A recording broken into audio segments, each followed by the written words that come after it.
বিয়েটা আমার বাড়ির বড় ছেলের সাথে হয়েছে। বিয়ের পরদিন থেকেই আমার শাশুড়ি, খালা শাশুড়ি, চাচা শাশুড়ি সবাই মিলে আমাকে একটা কথাই বোঝাচ্ছিল, বাড়ির বড় বউদের হাতে কিন্তু অনেক বেশি দায়িত্ব থাকে। সংসারে যত দায়িত্ব কর্তব্য আছে সবকিছুই বাড়ির বড় বউকে একা হাতেই পালন করতে হবে। আমি আমার 4 ভাই বোনদের মধ্যে সবার ছোট ছিলাম। ছোটদের তো সাধারণত বাড়ির কোনো কাজেই পাওয়া যায় না। সেক্ষেত্রে আমারটাও এরকমই হয়েছে। আমি বাড়ির কোনো কাজেই ছিলাম না। আর আম্মু আমাকে আদর করে তেমন কোনো কাজ করতে দিত না। সবার আদরের মধ্যমণি ছিলাম। তাই আম্মু আমাকে সবসময় বলতো, এখন আর কি কাজ করবি, শ্বশুর বাড়িতে গেলে তো কাজ করে খেতেই হবে, বাপের বাড়িতে থাকতে আরাম করে যা। বিয়ের পর থেকেই বুঝতে পেরেছি দায়িত্ব জিনিসটা কি। শ্বশুর বাড়িতে আমরা সবাই একসাথেই থাকতাম, তাই আমাদের জয়েন্ট ফ্যামিলির যত কাজ ছিল সবকিছু আমি আমার একা হাতে করার চেষ্টা করেছি। আমার কাছ থেকে আমি চেষ্টার কোনো কম রাখিনি। যেহেতু বাবার বাড়িতে তেমন কোনো কাজ করতাম না, তাই তেমন কোনো অভ্যাস ছিল না। নতুন অবস্থাতে আমার তাই অনেক বেশি কষ্ট হয়ে যাচ্ছিল সবকিছু মেনটেন করতে। বুঝতাম না অনেক কিছু, কিন্তু আমাকে বোঝানোর মতো তেমন কাউকেই আমি আমার শ্বশুর বাড়িতে পাইনি। সবাই আমার প্রতি কেমন যেন একটু বিরক্ত বোধ করতো। আমার শাশুড়ি মা আমাকে বলতো, তুমি কি তোমার বাপের বাড়ি থেকে তেমন কোনো কাজ শিখোনি? কোনো কাজে একটু 19-20 হলেই আমার অনেক বেশি কথা শুনতে হতো। এগুলো নিয়ে আমার মনের মধ্যে অনেক কষ্ট লাগতো। তারপরও কখনোই আমার হাজবেন্ডকে এগুলো শেয়ার করতাম না।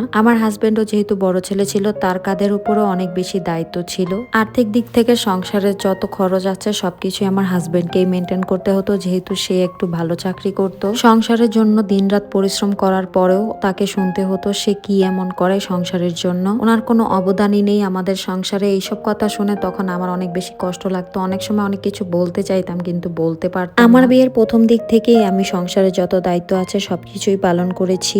কখনো কোনো কিছুতে কমতি রাখতাম না, যেন কেউ কখনো আমাকে কোনো কথা না শোনাতে পারে, এই দিকে সবসময় আমি খেয়াল রাখতাম। কিন্তু আমি একটা জিনিস ভুল করেছি, অনেক বেশি বোকা ছিলাম। আমি একটা জিনিস বুঝতেই পারতাম না যে মেয়েরা যতই তার শ্বশুর বাড়িতে কাজ করুক না কেন কখনোই কারো মন জয় করতে পারবে না। আর আমার হাজবেন্ডও একই ধরনের ভুল করেছে। সে সব সময় আমার শ্বশুর বাড়ির সবার মন জয় করে চলার চেষ্টা করত, কিন্তু সে এটা বুঝতো না যতই করুক না কেন কখনো মানুষের মন জয় করে চলা যায় না। দিন শেষে ওনার বিরুদ্ধে একটা না একটা কমতি খুদ বের করেই দিত।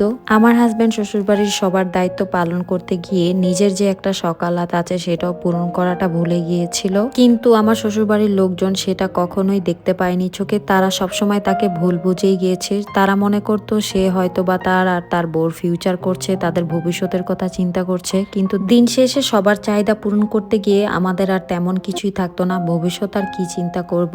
আসলে ছেলেদের জীবনটাই এরকম হয়, তারা দিন শেষে বউর কাছেও দোষী, বাবা মার কাছেও দোষী। বাবা মা মনে করে বউর জন্যই সবকিছু করে গেল, বউ মনে করে বাবা মার জন্যই সবকিছু করে গেল। ছেলেদের জীবনটাই কেন জানি অনেক বেশি কষ্টে। ওনারা রাত দিন গাদার মতো খেটে যায় নিজের সংসারের মানুষদের, আপন মানুষদের ভালো রাখার জন্য, কিন্তু দিন শেষে সেই আপন মানুষগুলোই তাদেরকে ভুল বুঝে। বিয়ের 1 বছর পরে হঠাৎ করে আমার হাজবেন্ডের চাকরিটা চলে যায়। যেদিন তার চাকরিটা চলে গিয়েছিল সেদিন সে বাসায় এসে আমার কাছে অনেক কষ্ট প্রকাশ করেছিল। তাকে দেখে মনে হচ্ছিল যে সে জীবনে কত বড় জিনিস হারিয়ে ফেলেছে। আমি আমার হাজবেন্ডকে ভরসা দিচ্ছিলাম, দেখো চাকরি তো আর সবসময় থাকবে না, তুমি অন্য চাকরি খোঁজো, অবশ্যই ভালো কোনো চাকরি তুমি পাবে, আল্লাহ যা করে ভালোর জন্যই করে, ইনশাল্লাহ তুমি এর থেকে ভালো কিছু পাবে। কিন্তু ওনার মনে আরো একটা কষ্ট ছিল, উনি ওনার ফ্যামিলিকে কি বলবে, চাকরি কেন গিয়েছে। যাই হোক, এগুলো নিয়ে আমি ওনাকে সান্ত্বনা দিচ্ছিলাম। আমি ওনাকে বলেছি যে দেখো কয়েকদিন বাসায় জানানোর দরকার নেই, তোমার যে চাকরি না, আমি একটা না একটা জিনিস বলে সবাইকে বুঝিয়ে দিব, এর মধ্যে তুমি অন্য কোনো চাকরি খোঁজার চেষ্টা করো, ইনশাল্লাহ পেয়ে যাবে। কিন্তু বেশি দিন আর যেতে পারে না। আমার শ্বশুরবাড়ির লোকজন একসময় জেনেই যে আমার হাজবেন্ডের চাকরি চলে গিয়েছে। চাকরি চলে যাওয়ার কথা শুনে তারা আরো বেশি রাগ করছিল। আমি এবং আমার হাজবেন্ড সবাইকে ভালোভাবে বুঝাচ্ছিলাম যে কোম্পানির সমস্যার জন্য তার চাকরিটা চলে গিয়েছে, এতে তার কিছু করার ছিল না। এভাবেই 2-3 মাস কেটে গিয়েছে। আমার হাজবেন্ড কোনো চাকরি পাচ্ছিল না, সে অনেক খুঁজছিল।